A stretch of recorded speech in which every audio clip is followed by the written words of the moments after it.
Good afternoon and welcome to FBN Charting Points. My name is Brian Como. Today is the last day of November. We're at November 30th today.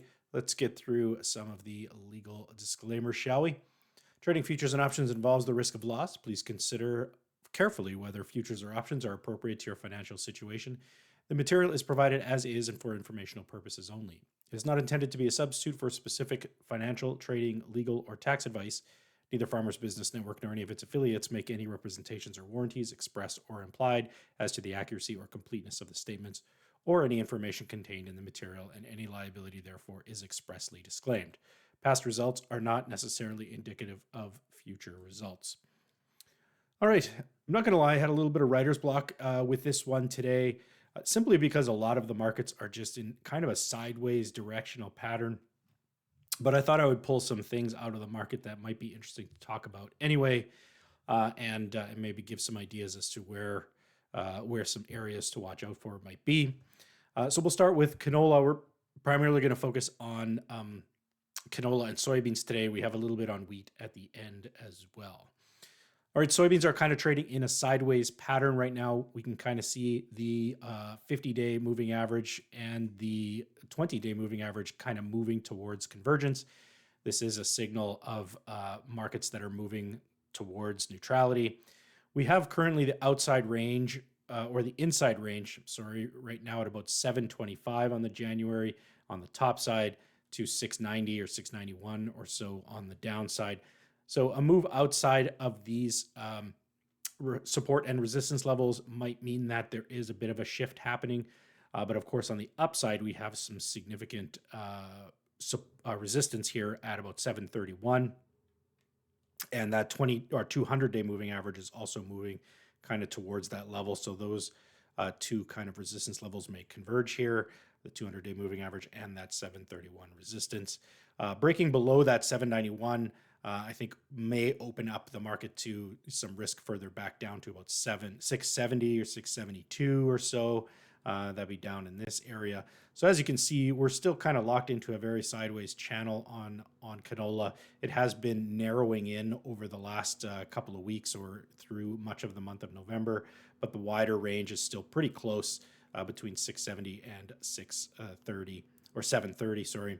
So moves outside of those ranges, particularly those outside ranges, would signal to me that there'd be a shift of momentum happening. But right now, I just got to call this market pretty neutral. So I did want to point out a couple of things, though, in this market. This is the yield curve for canola. Now, we've often been educating that a yield curve like this or a carry market like this is generally a bearish market structure, as the market shows that it's paying for storage as you kind of move through the futures months. So this would be Jan to March, March to May, May to July, and then we generally see a downturn in the carry as we move into the new crop, which is pretty normal for canola. But this is showing a carry market right now. It's not a significant carry market. We're not trading huge percentages of full carry. So this is kind of the canola cost of carry table. So as you can see, we're trading about 34% of carry from Jan to the March, 37 from Jan to the May, 37 from Jan to the July. So these aren't large carries. It just is and feels like a pretty comfortable, contango or carry market. Again, which kind of signals more of a neutral bias in canola than anything else. One thing that is interesting is that the Jan-March spread, so that it has been growing. So we might want to pay attention to this as we go forward. The last few days, or the last time we made a charting points video, the spreads had kind of been narrowing up or moving more towards, a flattening of the yield curve. But what we've seen since then is kind of a degradation of that, and we're starting to push now kind of below some of these recent lows here as far as the spread goes. So if we start to move below 550 or down into this area and starts to fade, that may signal that actually this market is moving into a more aggressive carry, and that would be likely a bit of a bullish signal, or it may come at the same time as the price changes. So it's not necessarily a leading indicator, but it can be a confirmation indicator if the market starts to fade out a little bit. Here is something interesting in the oil share category. So we've seen some increases in soybean oil recently, which has helped. This is canola oil share, meaning this is the percentage of value derived from the oil portion of the canola crush, the board canola crush. We're currently at 65%. That's not super high, as you can see. Through much of the summer, we were kind of in that 70% area. It came down as the vegetable oil complex fell. So that means that the vegetable oil complex was falling at a faster rate than the seed value was. And and now we're kind of seeing an uptick. This, I think, is good news. If we can kind of get it back above these previous levels, that might be good. But something like this may incentivize some crush, particularly if there is some demand for oil that comes across the table.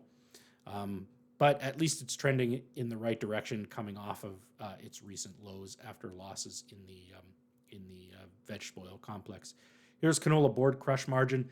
Again, it's been pretty choppy through the month of November. If we kind of isolate the month of November here, it would kind of look like this area here. So no new highs or new lows posted here, mostly neutral, but very choppy. So I think if we probably will likely see participation near the top of the range as we move forward. And what I mean by participation is potentially new bookings of crush for future business. Now, this is the March. No, sorry, this is the January crush. The March crush is a little bit lower, I think at about $136 a ton board crush, but the pattern is still the same. So once we get to the top of the pattern on some of those, you might see some additional crush being booked, which does help as we move forward. Here's what the soybean chart looks like today. Now, again, hard to peg directional bias in this market. I do like the fact that the 20-day moving average kind of pierced above the 100-day moving average here and is kind of trending higher now. But we did kind of post a new low recently, although it tested the 200-day moving average. That allowed me to kind of redraw a support line here. So again, not sure which one of these is or will be the most accurate. And again, there's no real new lows posted in here. I mean, you could call what happened recently a new low, but there is some previous lows here that, this might just kind of be consolidating near this recent low. This actually may be the forming of a higher low.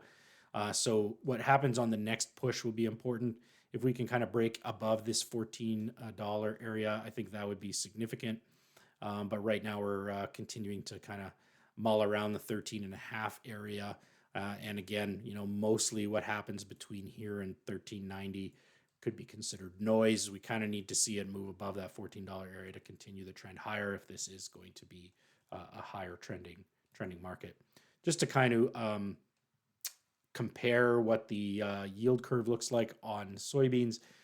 This is what that looks like. Again, not huge carries in this market, but there is a contango in this market.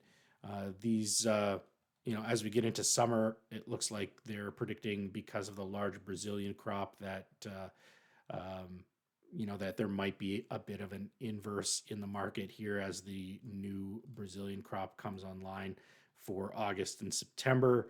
And then, November, we'll see some of the U.S. new crop as well. So if we just kind of isolate, the rest of this crop year from Jan to the end of July, there is a little bit of a carry in the market as well. One thing to watch out for in the soybean side is the meal market. It posted a new low today, just above 410, and it continues to look like it wants to make new lows. You could see that the 20-day moving average here is starting to roll over. It broke that level a few days ago and continues to fade down. So this $400 per short ton area may be a bit of a magnet or a place of support. We do have this 50-day moving average here as well. So somewhere in between, I would say, that previous low and that 50-day moving average might offer some support in the soybean market. Of course, this is a very weather-dependent market, particularly Brazilian weather, but Brazilian weather has been a little bit more favorable. And we are seeing some Argentine sales get made now into the system, even with and now that there's a little bit of more certainty around the change in government there and some of the policies that may come into play. So we are seeing a bit of a loosening of the soybean meal market, which can have a negative effect on soybeans proper. Here's soybean oil share, similar to the canola one. Oil share has risen back up to 38. It kind of went back down to 36.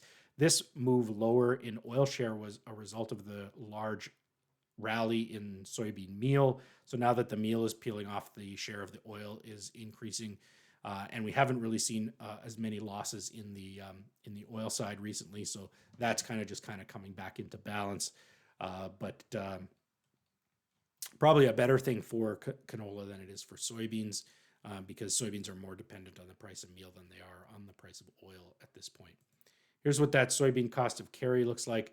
Again, a little bit more aggressive than the canola. The canola cost to carry 80% here from Jan to March. And then we move a little bit lower as we move through the calendar. So there is a bit of a glut of supply happening currently, that is kind of pushing that full carry out towards the 100 mark. 80 is a pretty high percentage of full carry in this market. So that's a little bit of a bearish signal as well. So some of these things, as far as the supply, current acute supply goes, is kind of pushing the market lower, even if we do see some favorable fundamental information out of Brazil. So that's kind of the push pull in this market at this point. All right, moving on to wheat. We saw some positive things in wheat today.